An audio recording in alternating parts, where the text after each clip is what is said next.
Espero que vayan bien con el estudio, con sus vidas.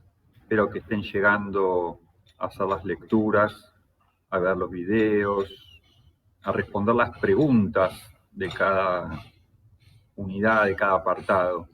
En las preguntas se hace un recorrido analítico que ayuda a incorporar, escribirlas, elaborarlas, transcribirlas, leerlas en voz alta. Evitar hacer copias de otros cuestionarios, porque si no perdemos el contexto del razonamiento, ¿sí? Tratar de sonsacarlo cada uno, cada una de nosotros del mismo texto, ¿sí? Hoy empezamos la unidad número 4, así que voy a tratar de acompañarlas en esto, ¿sí? Bueno, lo primero es hagamos una introducción, ¿sí? Siguiendo el texto. La filosofía social y política se ocupa del fundamento y la legitimidad del orden social y político. Por un lado está la filosofía política, que se ocupa de la fundamentación de las relaciones de mando y obediencia de gobierno, ¿sí? Todo lo que tiene que ver con el gobierno. Política es el arte de gobernar a la polis, ¿sí? Comunidad de los ciudadanos. Recuerden eso, porque hoy se confunde política con lo partidario. No, política tiene que ver con el gobierno de la polis, con el modo de organizarse, ¿sí? De poner en diálogo. Bueno, y después está ese otro aspecto de la filosofía que habla de sociedad, ¿sí? Esta asociación, esta agrupación de individuos que crean vínculos, relaciones recíprocas, a la vez que comparten la cultura y las instituciones. Bien, ahí estaría una de las respuestas también de la pregunta número 1. Vamos a tratar 4 autores, hoy sobre todo Hobbes y Locke, ¿sí?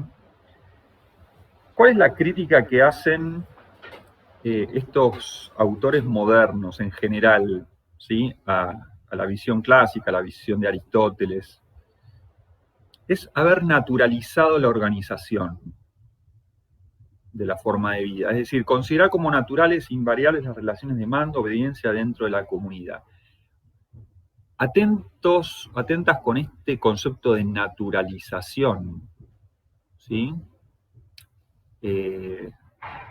Hay hoy por hoy una crítica muy atenta a ese modo de operar nuestro, ese modo de dejar pasar, por ejemplo, la violencia de alguien. Cuando decimos, bueno, él es así, ella es así, ese es su carácter, así vino, así es, no se puede cambiar. Eso es naturalizar la violencia.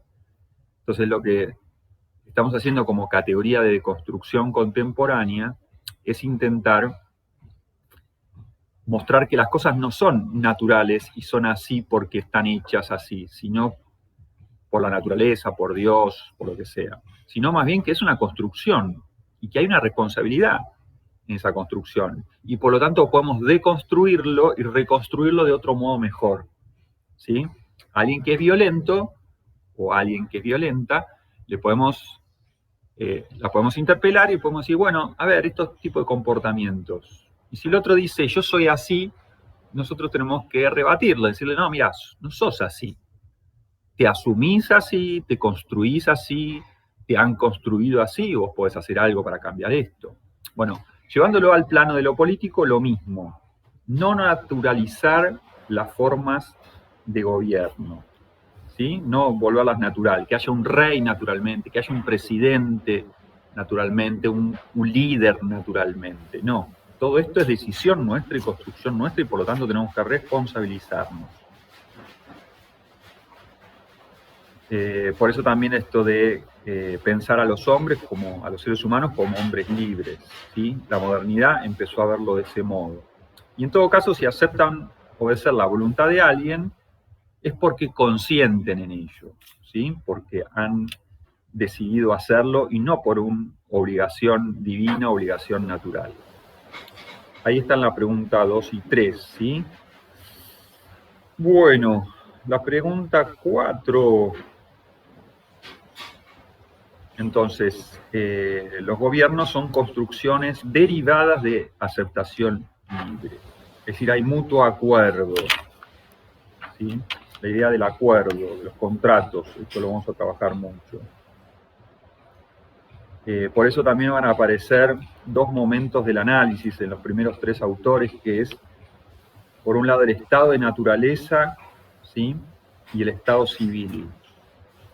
Van a servir como unidades de análisis esa, estado de naturaleza y estado civil, como si hubiera una transición entre un modo previo donde no había organización del Estado y pronto, ¿sí? A lo largo de un proceso se va dando una organización social, un Estado social, hasta llegar a los estados modernos.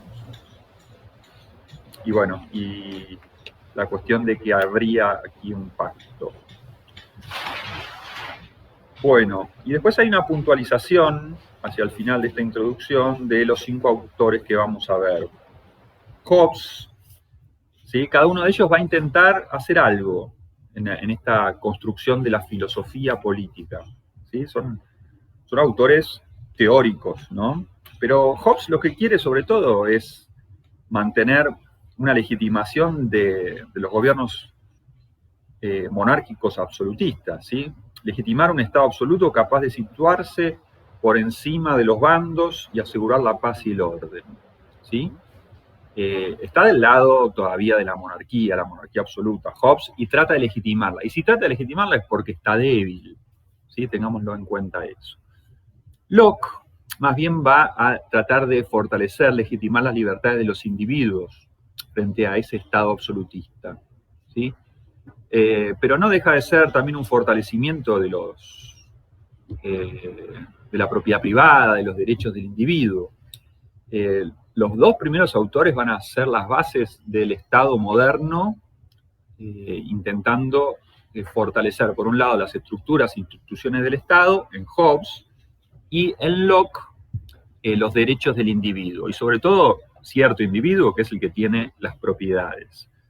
Cuando lleguemos a Rousseau, que es el tercer autor, vamos a empezar a criticar a estas dos maneras previas, mostrando ahí las desigualdades y la dominación.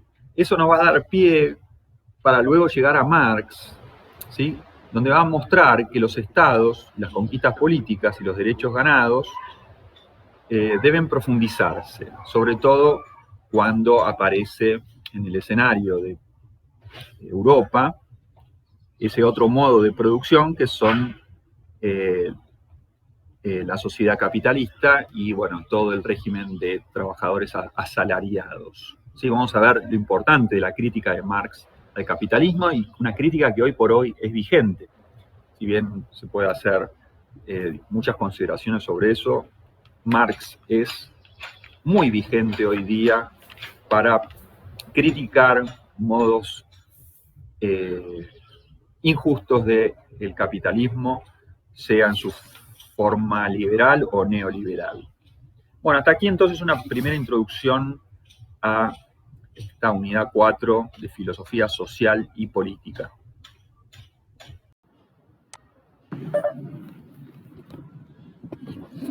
Thomas Hobbes y la fundamentación de la autoridad soberana. Es decir, está buscando Hobbes darle fundamentos, ¿sí? Ponerle unas bases más sólidas, porque se ve que ya estaban endebles, a la autoridad soberana, a la autoridad del rey. Y al Estado, configurado en esa variante. En esta obra, Leviatán, de 1651, presenta una defensa del absolutismo monárquico. ¿Y de dónde es que va a partir él? Va a partir de describir los rasgos de la naturaleza del hombre. ¿Sí? Esto vamos a criticarlo después, pero ¿qué sería la naturaleza del hombre? Y para eso va a introducir en la reflexión cómo hay que considerar al ser humano, pero no en cualquier escenario, en un escenario donde todavía no esté el estado presente, es decir, un estado natural. Y entonces dice que la naturaleza ha hecho iguales a los hombres en sus facultades corporales como en las espirituales. Así que bueno, hay diferentes alternativas de asociación y demás para ver cómo suplir esas desigualdades, pero finalmente reuniéndose unos con otros, acompañándose, se puede vencer unos a otros. Pero en principio lo importante acá es considerar esta visión del ser humano como igualdad de derechos frente a la naturaleza. Y eso pertenece a la pregunta 6 y 7, pasemos a la 8. ¿Cómo describe el hombre?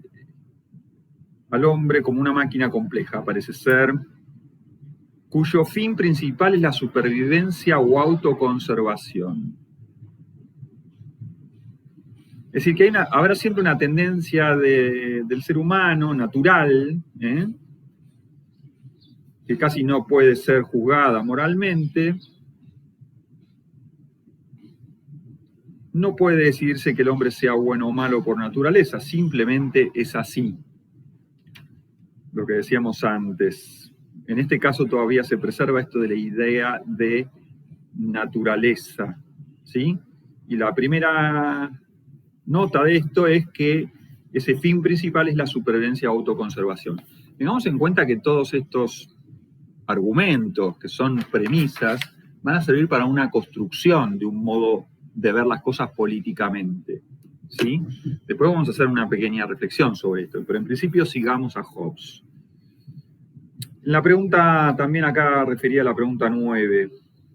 Si además de la igualdad natural y la tendencia a la autoconservación, si además sumamos un elemento dramático que es la escasez e insuficiencia de los recursos, es decir, comida, territorio para todos, cada uno se ve obligado a luchar con los demás para conseguir aquello que necesita para sobrevivir y para evitar que el otro se lo quite. Por lo tanto, sigue razonando, todo hombre tiende a considerar a los otros como una potencial amenaza para sí mismo y para sus bienes. Siempre estamos hablando en el estado de naturaleza. Él está queriendo construir una descripción de un supuesto estado de naturaleza, imaginando un estado de naturaleza, para de algún modo dar cuenta hacia el final de este texto de una posibilidad siempre presente de una situación permanente de inseguridad, ¿sí? También se origina, hay allí competencia. En la pregunta, hacia la pregunta 8, ¿no? Se pregunta sobre estas cosas.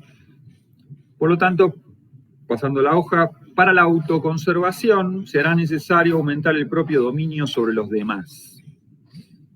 De aquí que Hobbes caracterice al ser humano como agresivo, ¿sí? El ser humano es un lobo para los demás hombres. El hombre como un lobo para el hombre.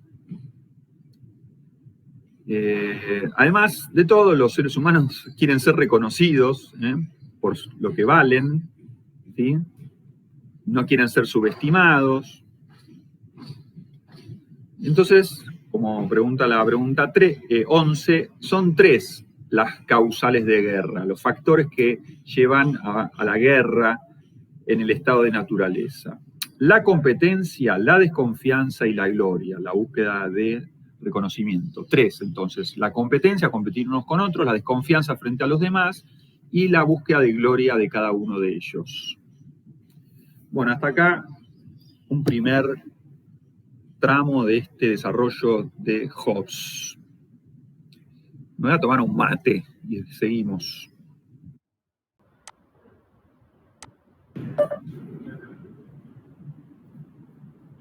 Continuando con la cadena de argumentos, insisto sobre esto porque con este tipo de autores empezamos a no ser tan ingenuos, ¿sí? A que cada premisa que el otro propone tiene luego un juego más adelante. Por eso hacer filosofía es mover esas premisas, esos fundamentos primeros. Ahí es donde nosotros tenemos que estar atentos, a ver qué es lo primero que dice para después llegar a estas conclusiones. ¿sí? Así que vamos a ir revisándolo, después se los voy a señalar más en concreto. En principio está diciendo que los seres humanos, en el estado de naturaleza, supuesto estado de naturaleza, están en continua búsqueda de competencia, en desconfianza de unos con otros y búsqueda de gloria o reconocimiento. Ahora bien, esto produce un estado de guerra que no implica estar todo el tiempo en combate, sino en una disposición a dar batalla, mientras no existe la seguridad de la paz. Por eso, en la pregunta 12, 13 estamos, la situación de guerra es coextensiva al estado de naturaleza. Coextensiva significa que si hay estado de naturaleza, necesariamente hay situación de guerra. Esto es según lo que él quiere mostrar de esto, ¿no? Vamos a estar sospechando, pero en principio sigámoslo a él. Ya que en este estado de naturaleza los hombres viven sin otra seguridad de la que ellos mismos pueden proporcionarse, ¿sí? Cada uno agarrando las armas por sí mismo, dispuestos a defender lo suyo. Por eso, más adelante dice, no hay posibilidad de sociabilidad en este estado de naturaleza, porque hay un estado de guerra de unos contra otros. Hay continuo temor y peligro, pero acá empieza a abrirse el juego. El hombre puede superar este estado de guerra debido a sus pasiones y a su razón. Temor a la muerte, ¿sí? Y también el deseo de una vida más pacífica, ¿sí? Con el trabajo, ¿sí? En lugar de la lucha, que inclinan a los hombres hacia la paz. Por eso, la razón al ser humano, acordémonos que estamos en la época de la razón, de la modernidad, sugiere asociarnos, lograr normas de paz, ¿sí? Y esa es la ley de la naturaleza, una suerte de norma general establecida por la razón. ¿Sí? Volvemos a la primera ley, ¿no? Que justamente busca la autoconservación del ser humano, ¿sí? Pero ahora tenemos un elemento racional, que esa ley de la naturaleza de conservación nos lleva a buscar los mejores medios también. Por eso el derecho de la naturaleza consiste en la libertad de hacer u omitir, de usar el propio poder como se quiera para conservar la propia vida. Es decir, hacer lo mejor para cuidar. Por eso también en el estado de naturaleza y por la búsqueda de la autoconservación, uno puede hacer uso del cuerpo de los demás. Puede esclavizarlo, puede violarlo, puede matarlo, en busca de la paz, ¿sí? Por eso la pregunta 15 refiere a eso. La primera y fundamental ley de la naturaleza dice que cada hombre debe buscar la paz y seguirla, y la segunda, que deriva de la primera, señala lo siguiente: que uno acceda si los demás consienten también, y mientras se considere necesario para la paz y defensa de sí mismo, renunciar a este derecho a todas las cosas y satisfacerse con la misma libertad frente a los demás hombres que le sea concedida a los demás con respecto a él mismo. Es decir, este derecho, que es un derecho natural, tiene que dar lugar a otro derecho. Hay que ceder a esto, ¿sí? Hay que ceder. Por eso al final de la página 216 dice, así el único modo de limitar el derecho natural de los hombres es que ellos mismos consientan en hacerlo mediante un pacto voluntario. Un pacto voluntario por el cual cada uno transfiere la libertad que cada uno tiene de usar su propio poder como quiera para su autopreservación a un hombre o asamblea de hombres con el fin de erigir un poder común capaz de defenderlos contra la invasión de extranjeros y contra las injurias ajenas.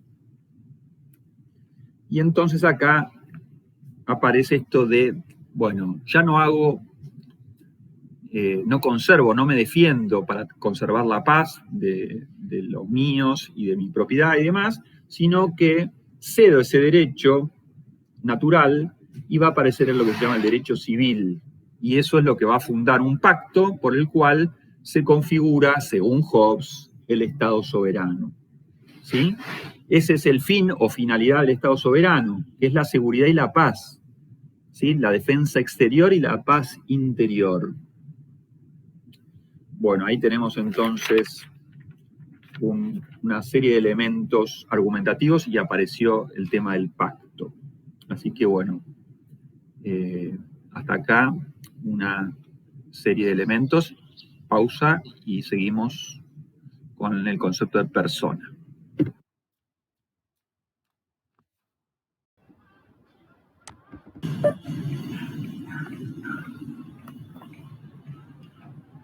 Aparecen una serie de precisiones, de definiciones de concepto que ayudan a Hobbes a construir esto. La primera de todas tiene que ver con la palabra persona. Pues no, si estuviera acá, ejemplo...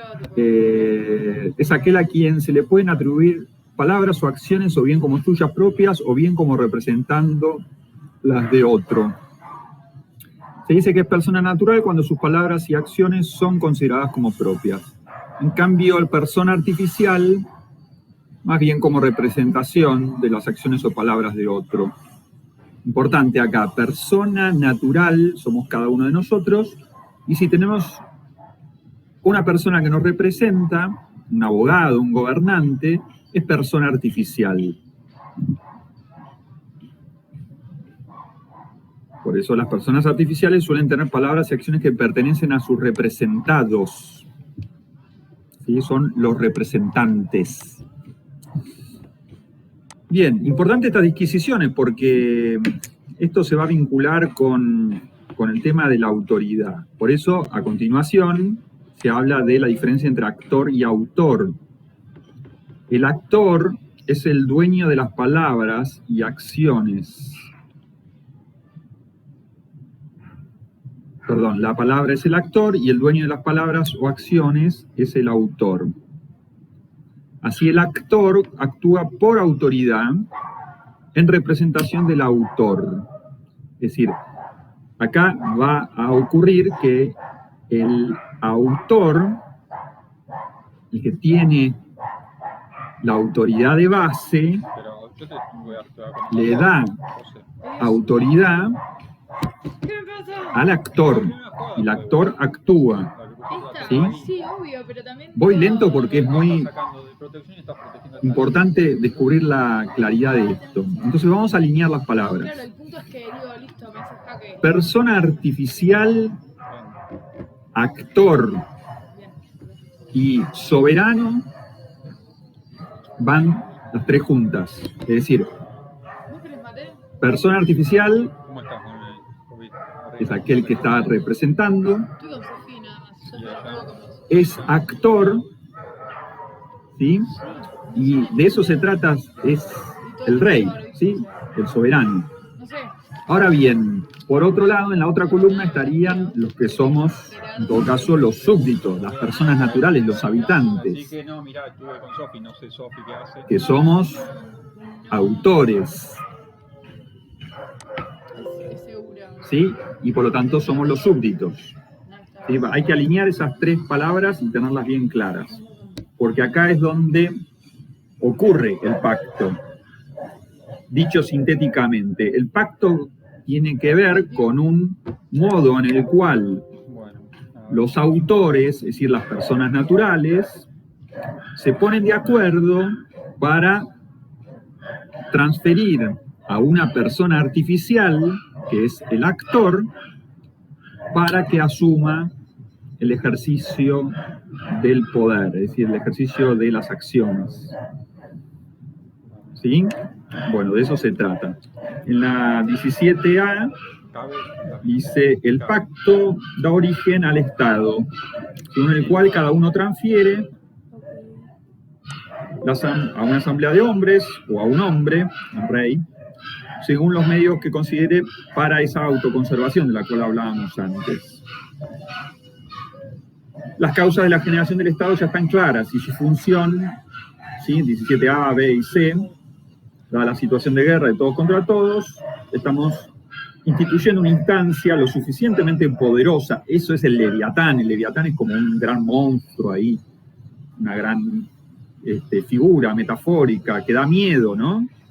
Bueno, la esencia del Estado, la pregunta 18, es ser una persona artificial surgida a partir de pactos mutuos realizados entre los hombres que forman parte de una comunidad con el fin de que utilice la fuerza de todos como considere necesario para asegurar la paz. Bueno, cada uno de los pactantes instituye una persona artificial de cuyos actos él mismo es autor, puesto que autoriza a esta persona a utilizar toda la fuerza y los medios que consideren necesarios para garantizar la paz y eliminar cualquier factor de inseguridad. El titular de la persona artificial es el llamado soberano, lo dijimos antes, y aquellos sujetos que pactan, y por eso aceptan ser gobernados, se llaman súbditos. No sé bien qué criterios hay. Bueno, por último, una cosa muy extraña que no convence en Hobbes, pero Hobbes dice que el soberano, es decir, el rey, no pacta. O sea, hay unos derechos del soberano, Claro, pero ¿sí?, que lo vuelven impune, ¿no?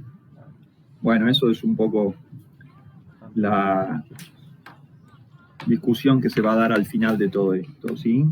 Qué derechos tiene el soberano y qué no. Esto con Locke va a cambiar, pero en principio, como dijimos que es absoluto el reinado, ya viene siendo absoluto. Hobbes lo único que hace es pretender legitimarlo con argumentos que después de un tiempo no se van a sostener. Pero en principio es como la idea de, bueno, él es intocable. Como no pactó, el rey es absoluto, absuelto de toda relación, absuelto de toda obligación a dar justificación de sus actos, entonces puede hacer lo que quiere. Bueno, entonces no se lo puede destituir. Por eso es un reinado absoluto, autoritario. Bueno, esto no va a convencer, es de lo más endeble de la propuesta de Hobbes. Bueno, se los dejo entonces para terminar de chequear estos diferentes modos del reparto de las libertades, de los súbditos, los derechos del soberano. Pero bueno, es toda una reflexión que hay que comprenderla y cuál es su sentido.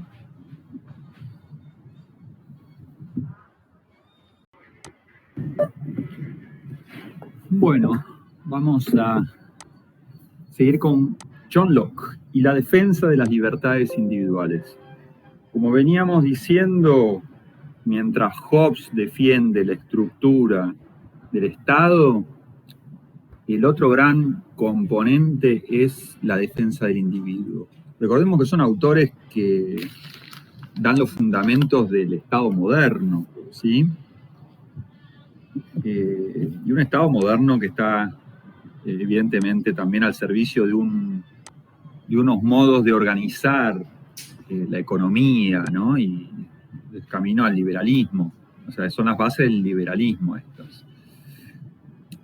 Bueno, la defensa de las libertades individuales. La primera cuestión que trata Locke, o se trata sobre este autor, es la ley natural, que se lo asocia, se lo fundamenta con la razón y con Dios. ¿Sí? Se vincula al estado de naturaleza con la creación de Dios, ¿sí? Que la ley moral está al servicio del género humano. Esto hay que darlo por aceptado, son autores que están dentro del cristianismo, ¿sí? Pero bueno, después esta manera de fundamentar, poniendo a Dios como garante, como fundamento de todo lo demás, bueno, será discutible. Bueno, en principio estamos también con la pregunta 3, ¿no? 3, 4 y demás. La igualdad natural consiste en que los hombres, en tanto que son parte de una misma especie, nacieron iguales entre sí, ¿no? Reconocer esto. Nuevamente aparece lo del estado natural, estado de naturaleza. La libertad en el estado de naturaleza, por eso se le llama libertad natural, consiste en que no están sujetos a ningún poder superior sobre la tierra, no están sometidos a la voluntad de nadie, en que solamente tienen como norma la ley de la naturaleza.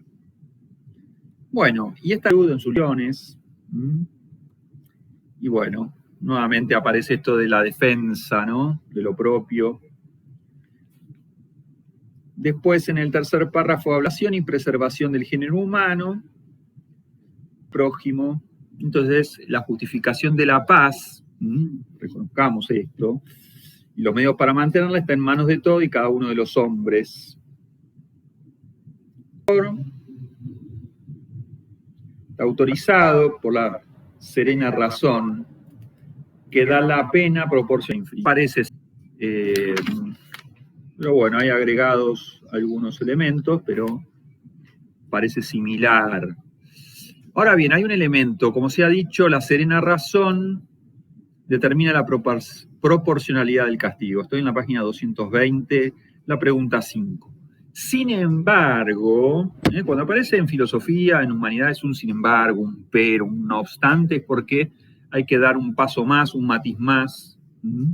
Y acá el matiz es que uno es juez en su propia causa. Cuando uno es juez en su propia causa, piensen en su casa, cuando quieren defender algo de lo suyo, lo que se juegan son las pasiones, que no nos dejan ver objetivamente, ¿sí? Entonces lo que se da generalmente es una visión parcial, traspasada por esta pasión que dice que lo que yo digo, lo que yo hago, siempre está bien. En fin, eso, la serena razón queda anulada por las pasiones, y por lo tanto, en este estado de naturaleza, al ser cada uno juez de su propia causa, y al no haber un juez imparcial, los abusos de poder son frecuentes. Y antes que reparar el daño, lo que sucede es que el daño se multiplica, hay venganzas, hay luchas, y esto no tiene fin, salvo que aparezca la importancia de detener esto. ¿Sí? La pregunta 6 habla que en el estado de naturaleza no necesariamente estamos siempre en guerra. Sin embargo, al faltar un juez imparcial, se tiene mayor propensión a estar en guerra. Por eso la institución de un juez imparcial es necesaria. Un juez imparcial capaz de dirimir las disputas según la serena razón. Será el motivo del paso de la sociedad natural, es decir, el estado natural forja una sociedad natural, al gobierno civil, que es el estado civil, es decir, el estado donde hay un gobierno civilizado, por decirlo así. Hay que mostrar entonces el paso de un estado a otro, ¿sí? Pero bueno, hay que introducir acá, para comprenderlo, un elemento que no estaba en Hobbes, que es el tema de la propiedad privada. Pero bueno, se comprende acá, hago una pequeña síntesis, se recogen varios elementos de este modo del ser humano agresivo, competitivo, pero que también tiene el derecho natural a defender sus cosas. Pero claro, si no aparece un mediador entre yo y mi vecino, entre mi vecino y yo, que medie esta disputa, que justamente es el Estado, ¿sí? Hoy por hoy nosotros, si nuestro vecino nos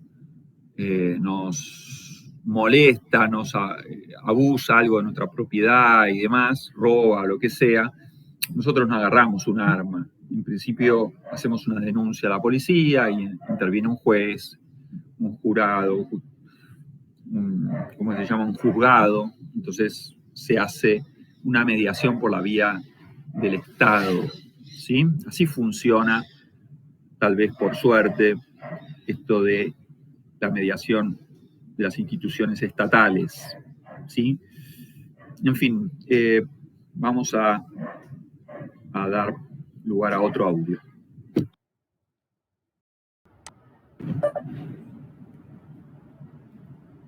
Bien, el concepto de propiedad, ¿sí? ¿Vieron que uno tiende a pensar así espontáneamente que la naturaleza de las propiedades es que se fundan en que la gente la ha heredado? Y, en fin, no nos hacemos mucho esa pregunta, pero llegado el momento puede ser que venga bien preguntarse, ¿y cómo es que la gente llega a tener las posesiones que tiene, las propiedades que tiene. ¿Es legítimo el por qué tienen esas propiedades? ¿Por qué las acumulan? ¿Cómo las administran? Esa pregunta hay que hacerla. Es lo que de algún modo nos retrotrae a la pregunta de la distribución de la riqueza, del modo en que se fundó el Estado moderno argentino, el avance sobre los aborígenes. Todo ese tipo de cuestiones está ligado a la idea de propiedad. Para darnos una idea, en Europa y tanto en Latinoamérica antes no se concedía, no existía esto de la parcelación con cercos.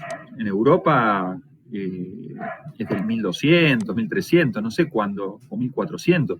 Ahí es donde empiezan a dividirse las tierras y ponerse cercados, ¿sí? No siempre estuvieron cercadas los campos y las tierras. Evidentemente había la idea de, bueno, eso es de alguien, y a los escopetazos te sacaban de una tierra, ¿no? Pero en principio podemos pensar en lugares donde había tierras comunales, bosques, ¿sí? Donde se podía acceder. Todavía hoy hay en Europa y también en la Argentina tierras comunales, ¿no? O del Estado. En fin, hay una pregunta ahí por el tema de la propiedad privada. Hace poco hemos visto los desalojos de Guernica, diferentes cuestiones que hacen a la pregunta por la propiedad privada.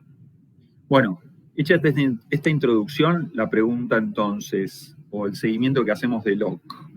¿Cómo justifica Locke, cómo quiere hacer justificar el tema de la propiedad? Bueno, ¿hay un uso legítimo o no de esto? Bueno, está ligado a la fuerza de trabajo. ¿Por qué yo me puedo sentir dueño de una tierra? Porque yo le he agregado fuerza de mi propio cuerpo, y la de mi familia, la de mi grupo, ¿sí? Le hemos puesto a esa tierra un agregado que es el agregado de la fuerza. Es decir, si yo planté papas durante toda una época, toda una temporada, y viene otro y me saca las papas, bueno, el otro me puede decir, bueno, pero la tierra, ¿por qué es tuya? No, está bien, la tierra no es mía, pero las papas las planté yo, el esfuerzo lo planté yo, lo mismo los animales, los cuidé yo. ¿Qué digo? Que vos vengas y te agarres los animales que cuidé yo y crié yo. ¿Se entiende? Ahí hay una lógica, ¿sí? Entonces la instauración de la propiedad tiene vinculación con esto, con este esfuerzo que le ha puesto esa persona, ese grupo. Esfuerzo, elaboración y demás. Bueno, eso en relación a la pregunta 7, creo que es. Bueno, la pregunta 8 tiene que ver con este mismo tema. El tema de cómo justificar que haya tanta acumulación. ¿Qué pasa con todo lo que excede? Esto había una culpa que sentían estos cristianos, ¿sí? De poseer mucho. Es decir, mirados por Dios, hoy por hoy podemos hacer el mismo argumento. ¿Por qué acumulas tanto? ¿Qué necesidad de acumular tanto? ¿Por qué no la distribución de esos bienes? Bueno, sobre todo porque en otro tiempo se pudrían esos bienes. ¿Sí? Vos que, yo qué sé, tenías, 10 hectáreas de papas. ¿Qué te vas a comer todas esas papas? Bueno, el tema es que justamente aparece el tema de la posibilidad de acumulación porque aparece el dinero, ¿sí? Yo puedo intercambiar esas papas por dinero, ¿sí? Por eso aparecen trabajados estos conceptos a continuación, ¿sí? Yo no tengo derecho a acumular mucho excedente de comida, pero si esa comida antes de que se pudra yo la intercambio con otros vecinos en el mercado por dinero, la cuestión está legitimada. Entonces puedo seguir comprándome tierras y demás. Entonces está legitimado y por lo tanto empieza a haber eso que después con Rousseau y Marx se va a criticar, es decir, una acumulación desmedida. Pero bueno, acá está legitimada. A partir de preguntas. Por lo tanto, un hombre puede poseer una mayor cantidad de tierra de la que puede utilizar, recibiendo dinero a cambio del sobrante del producto de la tierra, dinero que acumulará o cambiará por otros productos, que a su vez serán los sobrantes de otro productor que pretende cambiarlos por dinero. Claro, no es que vos Bueno, buscabas todo que esto, tenga imagínense, a partir de eso explicabas, que está justificando el tener Sí, yo, acumulación de al principio yo capital. decía, bueno, ¿cómo fue la lectura de ustedes? ¿Sí? Y creí Eh, me preguntan, está legitimándolo. Y bueno, aparece los celos, ¿no? La envidia, y aparece también la necesidad de otros. Y esos otros están nombrados como agresores. Todo un problema acá está presentado, ¿no? En estado natural es libre y amo de su persona, bien y bienes, igual que todos los demás. No se encuentra protegido de los agresores. Es decir, tiene que estar a los escopetazos frente a los pobres o a los que no pueden trabajar o que no tienen posibilidades. No se les da esas posibilidades, no tienen la tierra, no sé, los motivos que sean. Se entiende que hay acá un conflicto. Entonces volvemos al tema del estado de naturaleza. En un estado, se vive entonces un estado de temor y peligro, tanto para la vida como para la libertad de los bienes. Entonces la finalidad de que los hombres se unan y consientan en crear un estado es la preservación de la propiedad de todos los miembros de la comunidad, es decir, de todos los que tienen propiedad.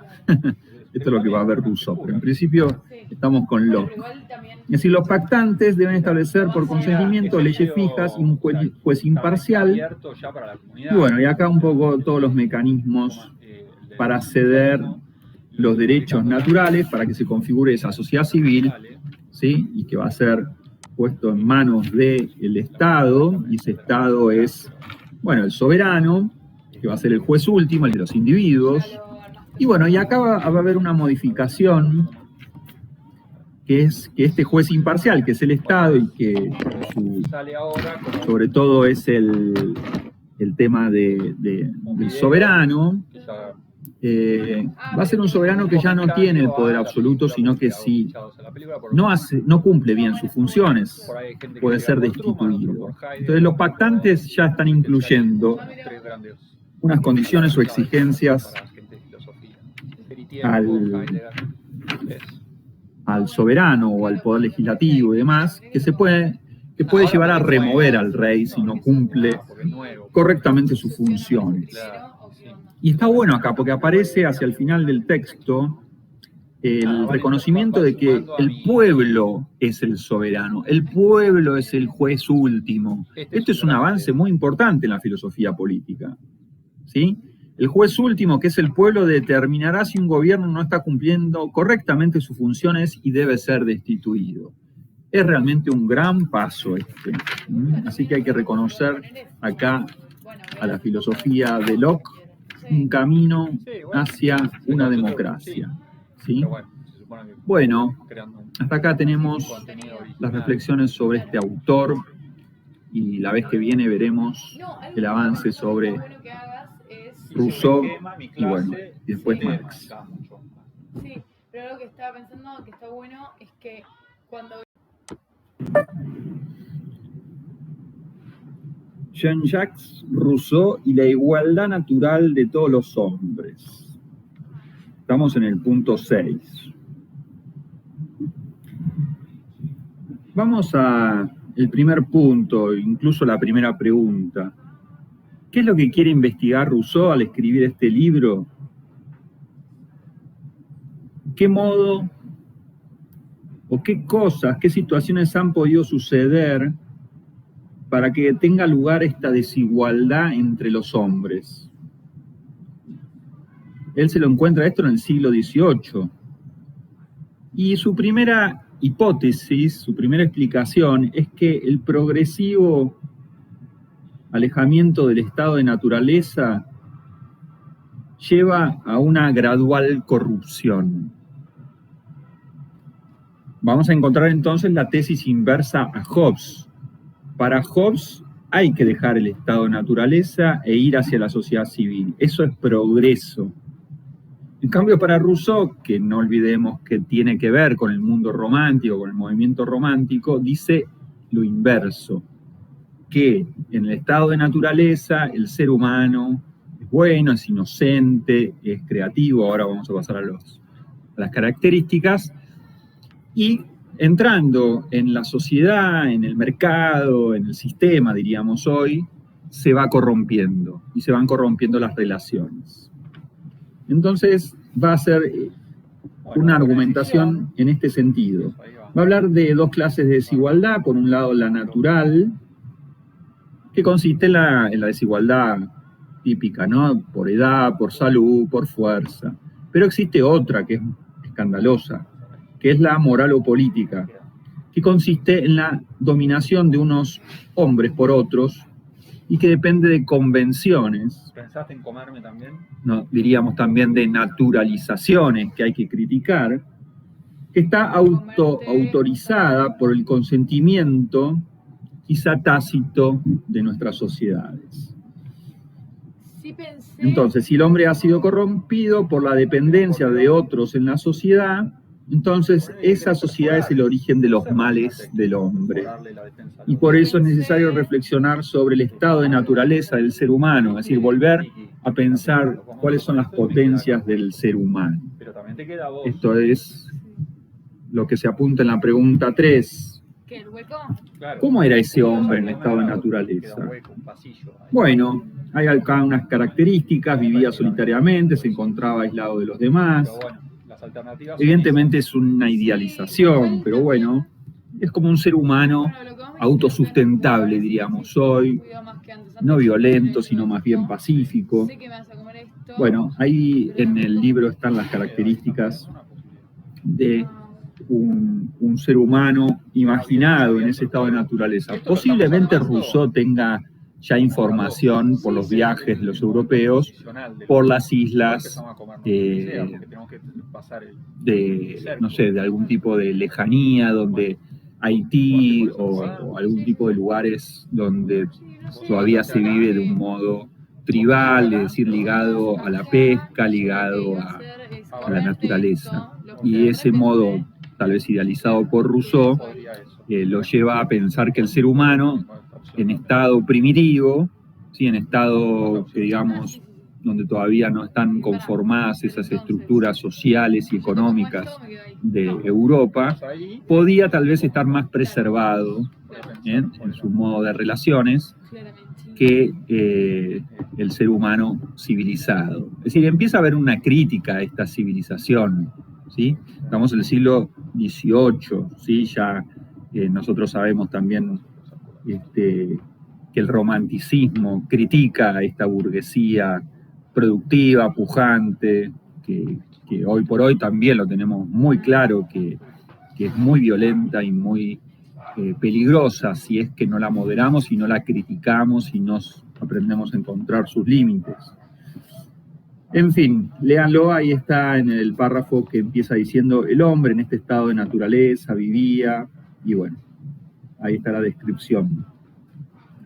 Bueno, la ley natural. La ley natural, fíjense que tiene diferentes modos, ¿sí? Que los de los autores anteriores empiezan a hacer las comparaciones entre autores, ¿sí? Y la ley natural dice que hay un amor a sí mismo, que es un sentimiento natural, que ciertamente lo lleva a preocuparse por su conservación y bienestar, y además tiene compasión y piedad, que más bien inspira repugnancia de ver sufrir a los demás, especialmente a sus semejantes. Fíjense, una visión bastante más bondadosa del hombre que la que tenía Hobbes, que hablaba del hombre como el lobo del hombre, ¿sí? El hombre agresivo. Por otro lado, tiene también, a diferencia de los animales, una característica que es la posibilidad de ser agente libre. También tiene la capacidad de perfeccionarse, y acá él encuentra en esta facultad el origen, la fuente de todas sus desdichas. Ello lo arranca del estado natural en el cual pasaba días tranquilos e inocentes, y al hacer nacer en él la inteligencia, los errores, los vicios y las virtudes, lo vuelve tirano de sí mismo y de la naturaleza. Si el hombre no hubiera tenido la facultad de perfeccionarse, viviría en un estado natural, sin otra preocupación que el satisfacer sus necesidades físicas y escapar de los únicos males que conoce, el dolor y el hambre. Es decir, que él detecta que en ese lugar más austero, más tranquilo, en el sentido de no estar detrás de tantas cosas y de tantas mejorías y de tanto nuevo confort, ¿no? En esa escalada de la civilización progresiva, dice que ahí se organiza entonces un camino de desdichas. Dice además que también el origen de la propiedad privada, ¿sí? La pregunta 7, lleva también a la desigualdad de los hombres. Esto lo vimos con Locke, ¿sí? Cómo se originaba y se legitimaba para Locke la propiedad privada y la acumulación de capital Tenías cubierto con este en torre, pocas pero- manos, y esto para Rousseau es también un origen de las desigualdades, ¿sí? Bueno, en la pregunta 7 vuelve a imaginar cómo fue este proceso, ¿sí? Esto en la página 224, dice luego las primeras asociaciones, luego se da pasar de esa nomadía y de ese modo más tribal de vivir a una vida más sedentaria. Las familias se van conformando, luego las primeras naciones, ¿sí? Y bueno, se da también el primer paso a las desigualdades, al vicio, a la comparación, se busca la estima pública, ¿sí? Y bueno, y esto lleva entonces a la construcción de una sociedad civil. Este es el proceso, ¿sí? Si no lo puedes cubrir. Que bueno, que ahí continúa también en la pregunta 8, ¿no? Mientras no existió la división del trabajo, los hombres fueron libres y felices, pero una vez que el hombre necesitó de la ayuda de otro para realizar los trabajos que no podía realizar él solo, se creó una situación de necesidad mutua. Y bueno, se genera una dependencia que rompe con la independencia de ese primer ser humano que sabía hacer él las cosas y no necesitaba tanta asociación con los demás. Y bueno, la pregunta 9 también apunta a esto de la parcelación de las tierras y del suelo, y con ella la desigualdad de las fortunas, ¿sí? Aparece la división de la sociedad en las clases de los pobres y de los ricos.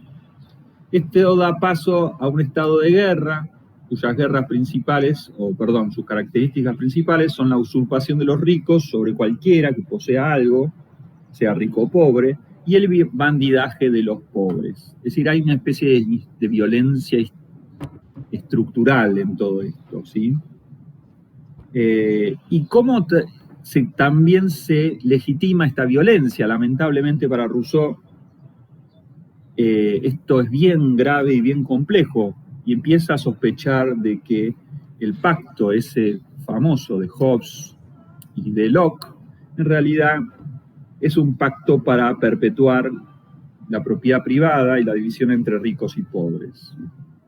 De ese modo se ve como mediante un pacto se legitima la desigualdad, pues queda legitimada la división de los bienes realizada anteriormente, división por la cual se había iniciado la guerra mediante un pacto engañoso. Los ricos se aseguran que su propiedad sea respetada por los pobres, a cambio de que ellos respeten la propiedad inexistente de los pobres. El pacto no se realiza entre iguales, sino entre ricos y pobres, y por lo tanto no es la igualdad natural la que da lugar a la sociedad civil, sino la desigualdad moral la que se traslada a la sociedad civil y se legitima mediante el pacto. El pacto, esta frase es muy fuerte, al final de la página 224. El pacto es una solución que dan los ricos para continuar con sus privilegios. Y bueno, y ahí hay 2 o 3 pasos, ¿sí? Que llevan a la legitimación de esta situación, que es la situación diríamos, de ese capitalismo en ciernes, ¿sí? Y que cada vez que votamos, hoy por hoy, para compararlo con hoy, volvemos a preguntarnos qué pacto queremos. Recordemos que el pacto es la serie de relaciones políticas con el mercado, con los modos de producción, con los modos de administración, con qué país queremos. Por eso, para dar un ejemplo, fíjense que en Chile, en el último año, y ahora también en Perú, se está criticando la Constitución. La Constitución es de algún modo la base de ese pacto. Y si tenemos una Constitución que privilegia a un sector por sobre los otros, y los ampara y los legitima en las leyes de trabajo, los modos de la ley de alquiler, los modos de relaciones comerciales, en los modos de la distribución de las riquezas, todos esos pactos que se llaman el pacto social, terminan privilegiando a unos pocos, enriqueciéndolos y empobreciendo a las grandes mayorías. Por eso es necesario una y otra vez preguntarse qué tipo de pacto tenemos, porque eso lleva al Estado que tenemos, es como la estructura del Estado. Luego los gobiernos ejercen mediante una serie de medidas de gobierno una interpretación de las bases de ese Estado. Por eso no es lo mismo votar al macrismo que al kirchnerismo, por lo que vemos en estos tiempos que nos tocan a nosotros vivir en la Argentina. Esa es la diferencia que creo que tenemos que evaluar cada vez que votamos. ¿Qué pacto nos plantean? ¿Qué posiciones éticas? ¿Qué posiciones sociales? ¿Qué posiciones económicas nos ofrece cada uno de los partidos que están allí proponiéndose para ser gobernantes? Y a partir de ahí, exigir luego que lo cumplan.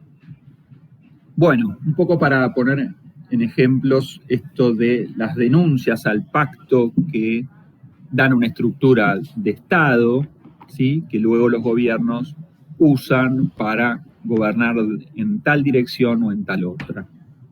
Por ahora, entonces, hasta aquí la pregunta más o menos 11, ¿sí?, y alguna más. Voy a tomar un mate, porque se ha hecho largo este video y tengo la garganta necesitada de un mate.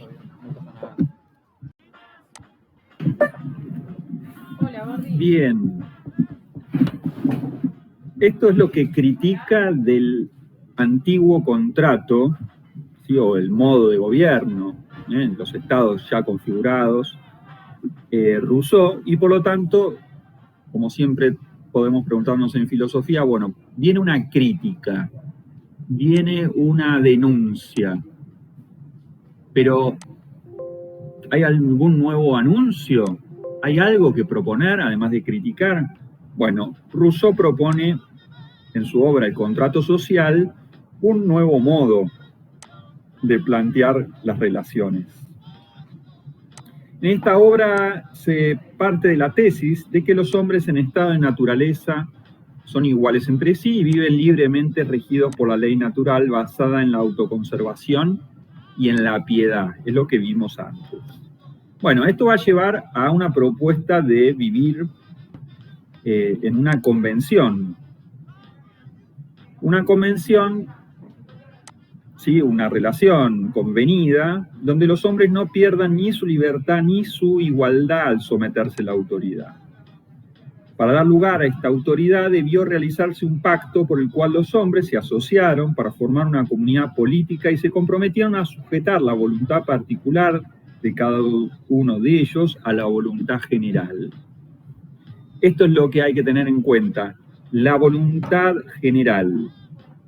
Por eso el contrato social que él va a proponer, ya inevitablemente hay que aceptar una configuración de una sociedad civil.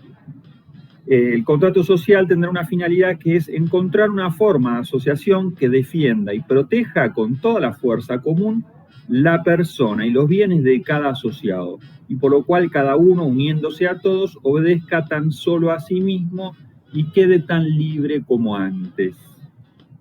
Bueno, están las cláusulas ahí, estamos hablando siempre de la pregunta 11. Las cláusulas, bueno, léanlas, están allí. Y la configuración de una democracia.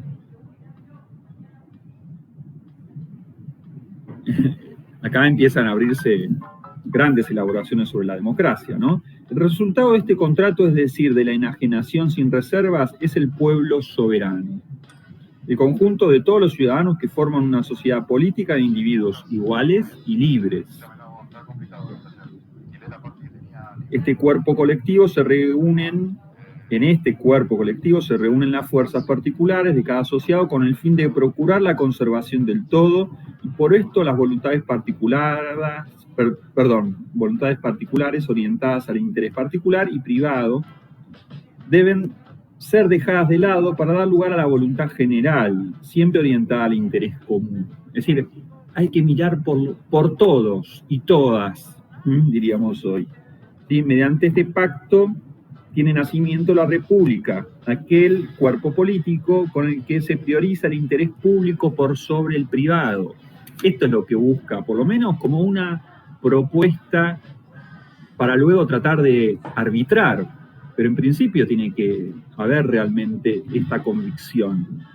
Después vamos a ver que esto no va a ser suficiente, pero bueno, es la propuesta de Rousseau. Una propuesta idealista, romántica, una propuesta que con el andar de los siglos hoy tratamos de estar lo más cerca posible de esto, ¿sí? Obviamente que cada gobierno buscará estar más cerca o más lejos de esta procura del interés público por sobre el privado. Bueno, la pregunta 15 habla de qué formas tendría que tener estas comunidades democráticas, ¿sí? Para eso se tiene ahí la referencia a las polis griegas y a la República Romana, Res Publicae Romana, que serían pequeñas comunidades. Bueno, uno de los últimos temas que quedó ahí por comentar son estas preguntas, ¿no? ¿Cómo es posible garantizar la libertad y la obediencia al mismo tiempo? En la página 226 se explica en el último párrafo largo, dice: lo que el hombre pierde al entrar en sociedad es su libertad natural y el derecho natural ilimitado a todo lo que desea y todo lo que gana. Y lo que gana es la libertad civil, limitada por la voluntad general y la propiedad de lo que antes solo poseía. Por otro lado, adquiere moralidad en sus actos y esta es la que lo hace realmente libre y dueño de sí mismo, ya que la sumisión a los impulsos es esclavitud, mientras que la obediencia a la ley que uno mismo se da es libertad. Es decir, no hay una contradicción entre libertad y obediencia, sino que justamente cuando nos obligamos a ordenarnos, justamente nos da la condición de que podamos decidir, de que podamos convivir. Si fuéramos todo el tiempo caprichosos, justamente seríamos esclavos de nuestros impulsos. Eso es lo que se gana cuando entramos en el orden social. En este caso estamos hablando de la libertad civil. Pasamos de una libertad, o una supuesta libertad absoluta, natural, a una libertad condicionada, pero condicionada no significa que no tenemos libertad, sino que está en una situación, que es la de un ordenamiento, que es el ordenamiento civil. Por otro lado, quedó también las diferencias que se señalan entre el discurso y el contrato social. Bueno, en ese mismo párrafo, adelantando, dice: no se parte una desigualdad para perpetuarla a través del pacto, sino que en el momento en que se hace el contrato social, si alguna diferencia o conflicto entre intereses particulares se estaba insinuando, queda anulada a partir de que todos los que se asocian, al ceder todo al todo, suprimen toda posible desigualdad. Bueno, el discurso pretendía dar una explicación a cómo se había llegado a esta sociedad política. mientras que en el contrato social, más abajo, dice, pretende legitimar un tipo de sociedad política diferente al de su época y que en contraposición a ella respete y asegure la libertad e igualdad que son las características naturales del hombre. De este modo se puede pensar, dice al final en la 227, que en el discurso Rousseau explica cuál es el origen y el fundamento del mal, y en el contrato social pretende encontrar un modelo legítimo de sociedad capaz de dar solución al problema de la desigualdad. Es decir, mientras que en el discurso hay una denuncia, en el contrato social habría un anuncio, es decir, una propuesta.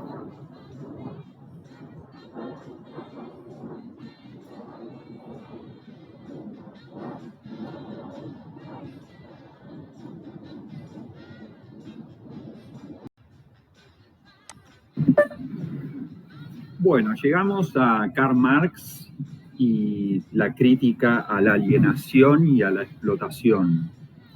Y me permito agregar al Estado moderno y a los modos de producción que sostienen la economía capitalista.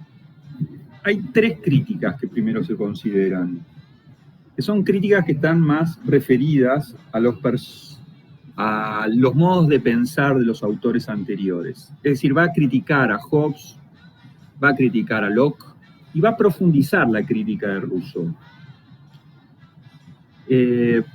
Por de pronto, una crítica a esta expresión, a este concepto que hemos trabajado con los otros autores que se llama el estado de naturaleza. El estado de naturaleza es una abstracción, ¿sí? Es un modo de construir una expresión teórica que traslada al pasado los rasgos particulares de una época histórica, los de la sociedad civil, pretendiendo hacerlos pasar por naturales. ¿Sí? Ese modo de idealizar el modo de vida en la naturaleza. Por eso Marx las llama robinsoniadas, haciendo alusión al libro de Robinson Crusoe. Esas robinsoniadas son postulaciones imaginarias de este tipo de individuos solitarios independientes. Es una crítica a Rousseau, evidentemente, y no hace otra cosa que extraer de la historia, del contexto y naturalizar un tipo de individuo, es decir, idealizarlo. En cambio, él dice que hay que justamente pensar dentro de la sociedad civil del siglo XVIII, no pensar en otras sociedades para solucionar la que tiene delante Marx, sino justamente meterse en la propia. Por eso él más bien critica a este hombre del siglo XVIII como un hombre aislado persiguiendo unos fines particulares que convierten en simple medio las relaciones sociales con los demás hombres. Por lo tanto, para cada época él encuentra que hay que criticar, que hay que evaluar los modos de producción, ¿sí? Y también las relaciones sociales que están ahí detrás. Eso es lo que primeramente encontramos como primera crítica, ¿sí? A ese modo de haber explicado el estado de naturaleza, ¿sí? Esa idealización que han hecho los autores anteriores, tanto Hobbes mostrándolo como un hombre malo, agresivo, lo mismo con Locke, y ese otro modo de idealizar al hombre en estado de naturaleza que había descrito Rousseau. La segunda crítica va a tener que ver con la posibilidad de criticar un contrato, ¿sí? Esto sirve como crítica para los autores anteriores. Él va a decir que en realidad, por más que vos cambies el contrato, lo que hay que cambiar es el Estado, porque el Estado es el que lleva a que haya ese contrato. Puesto en otro ámbito para que se den cuenta de esta crítica.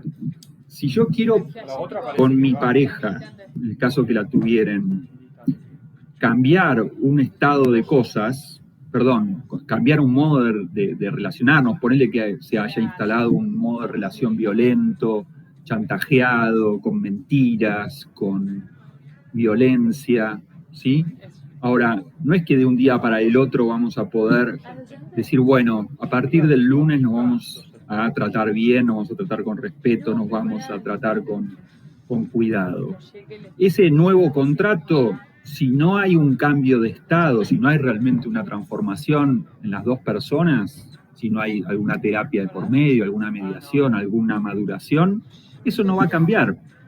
La relación no va a cambiar. Ya del lunes al viernes vamos a volver al modo de trato anterior, llevado al mundo político. Por más que Rousseau proponga un nuevo contrato social con todos los ideales y los fines y los cuidados, si no cambiamos el Estado, es decir, las estructuras que llevan a la prolongación y a la perduración de ese contrato, las cosas no van a cambiar. Por eso vamos a ver ahora, más adelante, el planteo radical que va a hacer Marx. Por eso entonces, la segunda crítica es que el contrato y las instituciones del derecho privado en realidad presuponen al Estado. Y por eso hay que cambiar para Marx el Estado. Y ahí es donde apunta la tercera crítica, que el Estado es racional y universal. Los pensadores anteriores sostienen eso, que es racional y universal. Sin embargo, dice Marx, el Estado, lejos de ser un mediador imparcial de los conflictos entre individuos, es un instrumento de dominación de unos sobre otros. Más precisamente, un instrumento de dominación de la clase económicamente dominante sobre la clase explotada. Esa exacerbación de dicho estado natural y violento, antes que su eliminación, más bien esa es la crítica que va a hacer, que la esencia del Estado es despótica, porque surge como instrumento de legitimación de la explotación. Por lo tanto, implica la dictadura de una clase sobre las otras. Por este motivo, para Marx, la superación del estado de naturaleza no implica la institución del Estado, sino su destrucción, previo paso por la dictadura del proletariado. Es decir, la tercera cosa que va a criticar Marx es que hay que profundizar el camino que había hecho Rousseau, no solo criticando al Estado y su manera de privilegiar a los ricos y de favorecer a los pobres, sino más bien de construir, destruir esa construcción de Estado y proponer otra. Y eso tiene que ver, entonces, para él, con un desarrollo, que es el que vamos a ver a continuación, que hay que comprender por qué se llegó a este tipo de estados modernos, con este modo de producción o esta serie de producciones, y por lo tanto va a ser una crítica económica a la estructura que sostiene estos estados. Por eso Marx piensa la historia desde cada época y afirma que esta tiene un sentido inmanente. ¿Qué quiere decir esto? Que hay que encontrar cómo la historia es más bien la historia de los modos de producción, cómo se ha llegado a ese modo de organización, ese modo de relaciones que termina en el Estado moderno capitalista. ¿Sí? Para eso vamos a explicar ahora a continuación el modo de concepción de Marx.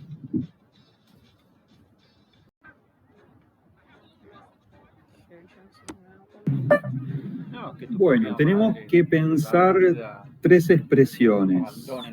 Por un lado, el sentido inmanente, ¿qué significa eso? Y también comprender de qué se tratan los modos de producción. Para eso vamos a desarrollar qué es que el hombre sea, para Marx, un son politicón, es decir, un hombre político. No ya del modo en que lo pensaba Aristóteles, sino con la clave del trabajo. Es decir, la esencia para Marx, y en esto sigue a Hegel, es que el ser humano se realiza mediante el trabajo. Pero vamos a ver que el trabajo está comprendido como algo mayor que solo el mero trabajo, sino también mediante el modo en que el hombre se produce a sí mismo mediante el trabajo. Es decir, es un acto de autoproducirse. Es decir, nos elaboramos al laburar, ¿sí? Al trabajar, al estudiar, elaboramos nuestro mundo de relaciones, nuestros mundos de intercambio con la sociedad. El trabajo, en tanto esencia humana, es la realización de las posibilidades del ser humano. ¿Sí? Mediante el trabajo es para satisfacer nuestras necesidades, pero sobre todo también para volver a la naturaleza y convertirla en mundo espiritual, en mundo cultural. Es decir, el trabajo consiste en la exteriorización del hombre en la naturaleza, creando objetos, productos, ¿sí? Y el ser humano lo ha transformado y humanizado. Este es el modo de liberarnos de ciertas necesidades, ¿sí? Y abrirnos a la libertad. Los modos de producción son los grados, ¿sí? Los modos en que esto se ha realizado, en diversos grados de complejidad que determinan relaciones sociales de un colectivo, es decir, su forma de vida, las condiciones de su libertad. Los modos de producción es el modo de producción no solo de productos, sino de relaciones. ¿Sí? Cuando hablamos de modos de producción son los modos de relación social, donde intervienen los modos de asociarnos, de relacionarnos en pareja, en familia, en comunidad, en amigos, en partidos políticos, en también modos de asociarnos para producir bienes y servicios, y también para el ocio, es decir, todos los modos de producción, ¿sí? Recordemos que luego las teorías críticas van a pensar mucho estos modos de producción de las relaciones, ¿sí? Cuando pensamos en deconstruir el patriarcalismo o deconstruir las relaciones del machismo, ¿sí? Son los modos de la producción de esas relaciones, ¿sí? En sentido amplio hay que ver el modo de producción, ¿sí? Pero bueno, enfoquémonos en esta sociedad capitalista, según Marx, el hombre está alienado. Entonces, ese trabajo, esa descripción del trabajo como realización, vamos a ver que sin embargo, es muy importante subrayar esto, sin embargo, pero, no obstante, cualquiera de estas expresiones siempre hablan de un matiz crítico, ¿sí? El trabajo era para realizarnos. Los trabajos se supone que desarrollaban nuestras potencialidades en este mundo. Ahora bien, dentro de la producción y la sociedad capitalista, el trabajo nos saca de nosotros, no nos realiza, sino que más bien nos deshumaniza. Por eso la humanidad se ha hecho extraña, se ha alienado, se ha hecho ajena, se ha convertido en trabajo forzado. Y bueno, y acá están los análisis bajo 3 aspectos de esa alienación que lo tienen que tener muy en cuenta, ¿sí?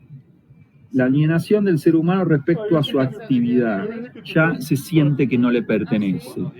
Si era carpintero y hacía mesas y podía sentirse orgulloso de hacer mesas para algún cliente, si ahora la compramos a esa mesa en un Sodimac o en Easy, es una mesa industrial, seriada, y en todo caso no hay un carpintero que pueda sentirse orgulloso de eso, sino más bien nos la vamos a armar nosotros en casa o la va a armar alguien que arma mesas, que arma cualquier cosa, no como un artesano, sino como un operario dentro de Easy que arma 100 mesas para un fin de semana que va a ser el stock que va a salir. Es decir, se va a convertir de trabajo artesanal destinado a cierto cliente en un trabajo serializado, estandarizado, que no realiza ese trabajador, ni tampoco a ese otro que es el cliente. Por eso tampoco hay una relación esencial, íntima con el producto de su trabajo. Es decir, el trabajador no se puede, ese operario que arma la mesa en Easy, no se puede sentir orgulloso con el producto de su trabajo, porque tampoco ni siquiera ve la sonrisa del cliente, es decir, no ha hecho propio ese trabajo. Y además ese trabajador no siente que sea libre su actividad, porque está sometida a los avatares o a las coyunturas de esa serie de producciones que va a hacer dentro de ese Easy, ¿sí? De Sodimac o lo que sea. Entonces, el trabajador no va a estar haciendo eso porque ame la carpintería, sino que va a estar dentro de un trabajo seriado, ¿sí? Tal vez solo hace una parte nomás de ese producto y solo lo hace para ganarse el sueldo. Entonces tampoco siente que es una actividad libre, no siente que su trabajo lo realiza, sino que solo trabaja 8 horas para solo vivir fuera de ese trabajo. Por eso el trabajo se convierte para algunas personas en un infierno, porque no pueden realizarse en ese trabajo. Entonces, bueno, esta es la alienación de las relaciones bajo 3 aspectos, ¿sí? No podés identificarte con la actividad, no te podés identificar, no podés sentirte realizado con el producto del trabajo, ni tampoco con la realización en las relaciones laborales, ¿sí? Hay ahí algo que ha perdido su sentido o ha decaído. Y entonces él va a tratar de comprender cómo sucedió esta traslación, esta historia del paso de una sociedad sin clases, ¿sí? Donde cada uno cumplía, ¿sí?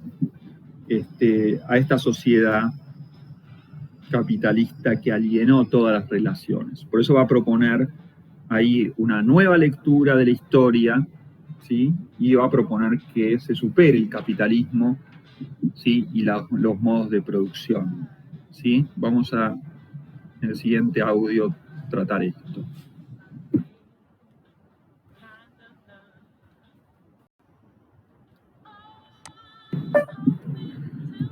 Por último, veamos entonces cuál es la lectura histórica. Cuando decimos lectura histórica es porque él tiene que comprender cómo hemos llegado a ese modo de producción de las relaciones laborales, relaciones sociales del capitalismo. Y va a proponer un nuevo modo de las relaciones más justo, que evidentemente en el siglo XX se han intentado y han fracasado en buena parte, pero nos dejan, sin embargo, una gran crítica al capitalismo que tenemos que todavía sostener para encontrar nuevas formas de justicia social. En principio, él va a decir que hay una ley de la historia que permite llevar a estos modos de producción a superaciones, y él tiene la mirada utópica de que vayamos hacia un modo de producción, un modo de relación, un modo de sociedad sin explotación, sin propiedad privada y sin clases sociales. Para eso va a hacer una lectura histórica, obviamente bajo la interpretación marxista, interpretación de él, que es que hay primero un estadio, un primer comunismo primitivo, que tiene como base la familia o la reunión de varias familias que devienen en una tribu. Y tienen una vida pastoral, una vida nómade. No es el trabajo el modo de la apropiación del suelo, sino la apropiación comunitaria del suelo, la condición del trabajo mismo. Es decir, que la propiedad en este comunismo primitivo es la propiedad de la sociedad. Bajo el modo de producción asiático hay una unidad omnicomprensiva, que es el único propietario efectivo que está por encima de todas las pequeñas comunidades que solo son poseedores hereditarios del suelo. Es decir, hay algo de ese comunismo primitivo que él lo ve evidentemente en Asia. Después se traslada en su lectura a el modo de producción antiguo, está pensando posiblemente en los griegos. Los individuos son meros accidentes, la ciudad es la sede de los campesinos, que son los propietarios de la tierra de cultivo, ya no existe la aldea como mero accesorio de la tierra, sino que es la tierra la que aparece como territorio de la ciudad. hay propiedad privada mediada por la pertenencia a una comunidad. No sé cómo es eso, por eso, como no me llaman. El tercer modo es el germánico o feudal. Lo tiene más presente en ese pasado inmediato.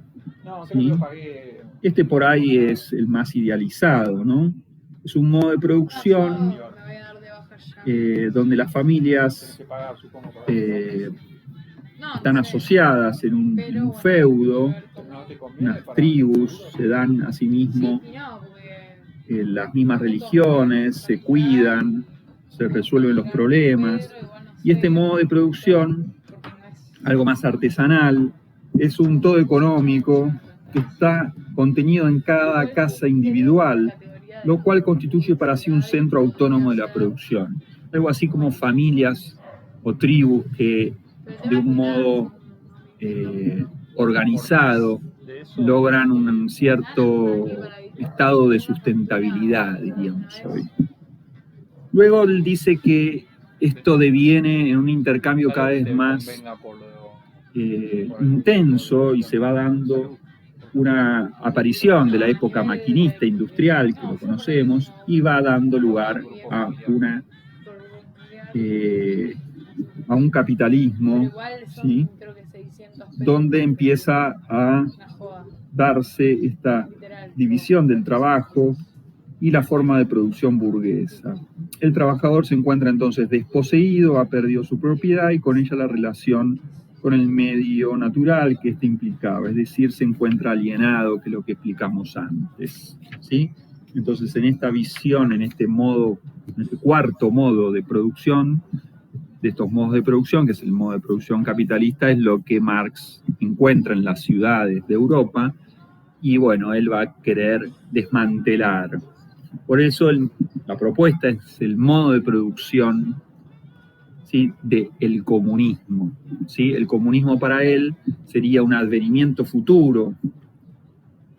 Lo leo en la página 232, dice: en él se suprimirían las clases sociales y con ellas las causas de las contradicciones y los conflictos en la sociedad, superando la alienación y realizando plenamente la esencia del hombre. Por eso dice Marx que solo entonces comenzará la verdadera historia, el reino de la libertad, respecto de la cual todas las anteriores formas debían llamarse prehistoria.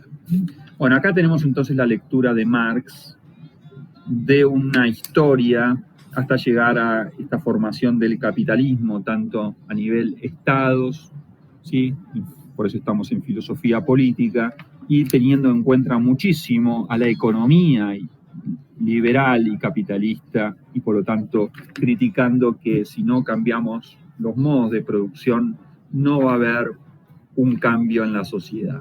Bueno, eso hay que tener en cuenta entonces al leer a Marx, y es vigente también para criticar nuestras maneras de la alienación en las relaciones, ¿sí? En todas las relaciones, la más patente es la laboral, pero también los modos de relación de pareja, de relación de familias, de relación social. Bueno, quedamos entonces abiertos a esta comprensión de este autor y cualquier pregunta la ponemos en debate.